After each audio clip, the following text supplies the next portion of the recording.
नमस्कार दोस्तों। जय श्री राम, हर हर महादेव।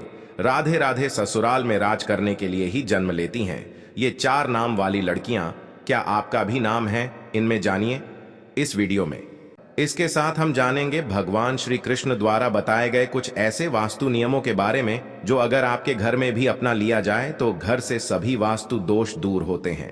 तो पूरी जानकारी के लिए इस वीडियो को अंत तक जरूर देखिएगा। दोस्तों, सच्ची श्रद्धा से जरूर लिखें हर हर महादेव, जय श्री राम। दोस्तों, ससुराल में राज करने के लिए जन्म लेती हैं ये चार नाम वाली लड़कियां।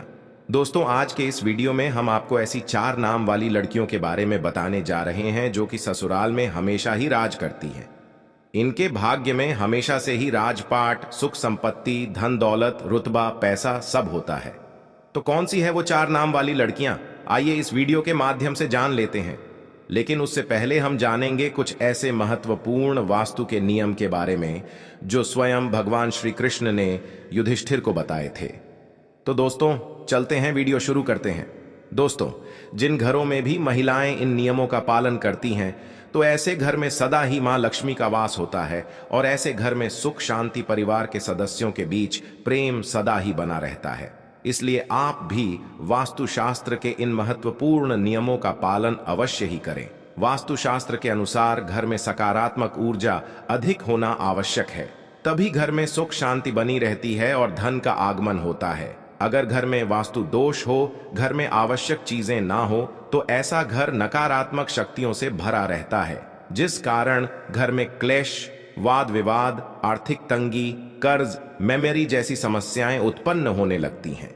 इन सभी समस्याओं से बचने के लिए आप अपने घर में वास्तुशास्त्र में बताए गए इन नियमों का पालन अवश्य ही करें। घर की महिलाओं को घर की लक्ष्मी कहा जाता है। उनका सम्मान करना सबसे महत्वपूर्ण बात है।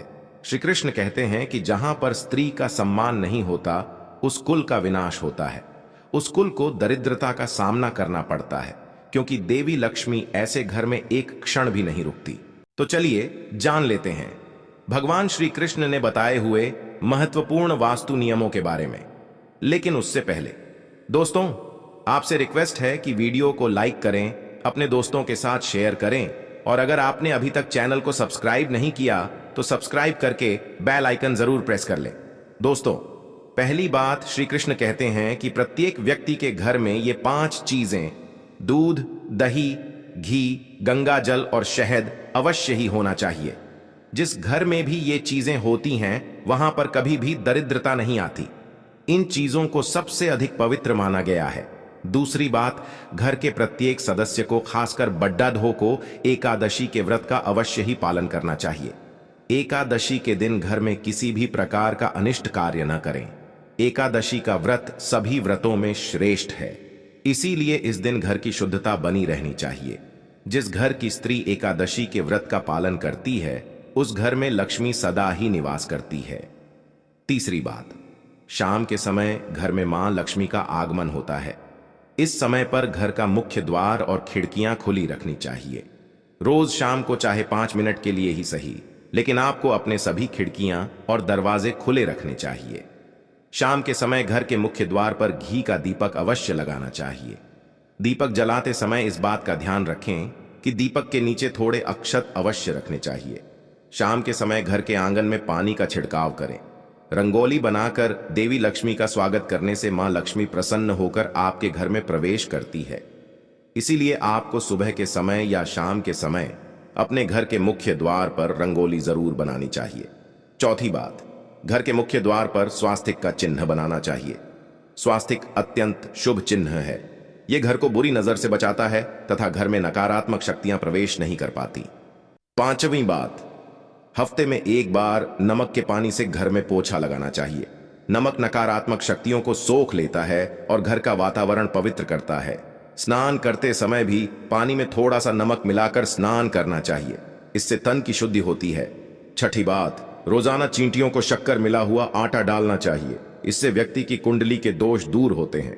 सातवीं बात, कुलदेवी अथवा कुलदेवता के बाद के दिन घर में उनके नाम का दीपक लगाना चाहिए। जैसे अगर आपके कुलदेवता महादेव है तो सोमवार का दिन महादेव का दिन होता है। ऐसे में सोमवार को विशेष महादेव के नाम का एक दीपक अपने घर के मुख्य द्वार पर रखें। आप तेल का दीपक भी लगा सकते हैं। महादेव आपके घर पर अपनी विशेष कृपा बरसाएंगे। इसी तरह से यह उपाय आप अपने कुल देवता या देवी के लिए कीजिए। इससे कुल देवता प्रसन्न होते हैं और घर के सदस्यों पर अपनी कृपा दृष्टि बनाए रखते हैं। 8वीं बात, किसी भी विशेष त्योहार या शुभ मुहूर्त पर एक मुट्ठी काले तिल लेकर अपनी मुट्ठी में 3 बार फूंक मारें। अब इन काले तिल को आप अपने घर की छत पर डाल दीजिए। इससे नकारात्मकता नष्ट होती है। घर पर अगर किसी की कुदृष्टि हो तो वह भी दूर हो जाती है। आपके शत्रु कुछ भी आपका बिगाड़ नहीं पाएंगे। तिल की उत्पत्ति भगवान विष्णु के मैल से हुई थी, इसीलिए इसमें बहुत शक्ति होती है। 9वीं बात, श्री कृष्ण कहते हैं, द्वार पर आई गौ माता और द्वार पर आए कुत्ते को रोटी अवश्य खिलाएं। पशु पक्षियों के लिए घर की छत पर अथवा बालकनी में पानी और खाद्य पदार्थ की व्यवस्था जरूर करें। 10वीं के बाद पशु पक्षियों के साथ ही वृक्षों की देखभाल करने का दायित्व भी मनुष्य का ही है। इसीलिए घर के रसोई घर में नित्य एक लोटे में पानी भरकर रखें और सुबह इस पानी को पेड़ पौधों में डाल दें। इससे सभी प्रकार के वास्तु दोष नष्ट होते हैं। 11वीं बात, घर के बाहर ईशान कोण में जल से भरा पात्र अवश्य रखना चाहिए ताकि कोई भी अतिथि प्यासा न लौटे और आपको आशीर्वाद प्रदान करे। प्यासों को पानी पिलाने से बड़ा पुण्य और कोई भी नहीं होता। तो दोस्तों, यह तो थी वो महत्वपूर्ण बातें जो भगवान श्री कृष्ण ने सुख समृद्धि के लिए बताई। आइए अब जानते हैं कौन से वह 4 नाम है जो अगर किसी भी महिला के हो तो ऐसी महिला करती है ससुराल पर राज। दोस्तों, शादी के बाद जब भी कोई लड़की अपने ससुराल जाती है तो उसे कई प्रकार के नियम कायदों का पालन करना पड़ता है। उसे अपने ससुराल के लोगों के अनुसार स्वयं को ढालना पड़ता है। हर घर का रहन सहन और उसमें रहने वालों की सोच बिल्कुल अलग होती है। ऐसे में इतने सारे लोगों के बीच जब एक लड़की बहू बनकर आती है तो उसे ही स्वयं के घर के माहौल के अनुसार ढलना पड़ता है। हालांकि सभी लड़कियां ऐसा नहीं करती, बल्कि कुछ लड़कियां तो इतनी माहिर होती हैं कि ससुराल जाकर बाकी सबका रहन सहन ही बदल देती है और खुद अपनी चलाकर घर पर राज करती है। दोस्तों, ससुराल जाकर सब कुछ अपने हाथों में कर लेना भी एक कला है जो सब में नहीं होती। ऐसे में आज हम आपको इस वीडियो के माध्यम से उन 4 नाम वाली लड़कियों के बारे में बताने जा रहे हैं जो कि अपने ससुराल पर राज करने के लिए ही जानी जाती है। दोस्तों, इन लड़कियों में कुछ ऐसी खास बातें होती हैं जिसके कारण ससुराल में सिर्फ इनकी ही चलती है और ये अपने हुनर के चलते घर को बहुत अच्छे से संभालती भी है। दोस्तों, एक नाम वाली लड़कियां, जी हां दोस्तों, एक नाम वाली लड़कियां बहुत ही चालाक होती हैं। इन्हें दूसरे लोगों का दिल जीतना या उनसे अपनी बात मनवाना बहुत अच्छे तरीके से आता है। ये जब अपने ससुराल जाती है तो अपनी मीठी मीठी बातों से सबको अपनी ओर कर लेती है। इसके बाद हर कोई इन्हीं की प्रशंसा करता है और इनके खिलाफ भी नहीं जाता। दोस्तों, इनकी ये कला इन्हें ससुराल में सबका फेवरेट बना देती है और ये वहां आराम से राज करती है। नंबर 2, एज वाली लड़कियां। एज नाम वाली लड़कियां भी बहुत ही हुनरमंद होती हैं। ये अपने हुनर से ससुराल वालों को खुश कर देती है। इनकी खूबियों को ससुराल के लोग भी नजरअंदाज नहीं कर पाते। इस प्रकार सबके मन में इनके लिए इज्जत बनी रहती है। इनके घर में आने से ससुराल वालों का सीना गर्व से चौड़ा हो जाता है। इसी कारण एच नाम वाली लड़कियां भी अपने ससुराल पर सम्मान के साथ राज करती हैं। नंबर 3 वाली लड़कियां भी दूसरे लोगों के दिमाग को बदलना अच्छे से जानती है कि अपनी बातों से किसी भी मनुष्य की सोच बदल सकती है। ये जब ससुराल जाती है तो स्वयं को वहां के लोगों के अनुसार नहीं डालती, बल्कि वहां के लोगों को अपने जैसा बना देती है। इन्हें जीवन में बदलाव पसंद होता है। ऐसे में अपने ससुराल में भी ये कई बदलाव करती है। इस प्रकार वहां इनका दबदबा बना रहता है। इन्हीं की हुकूमत चलती है। दोस्तों, नंबर 4, एस नाम वाली लड़कियां।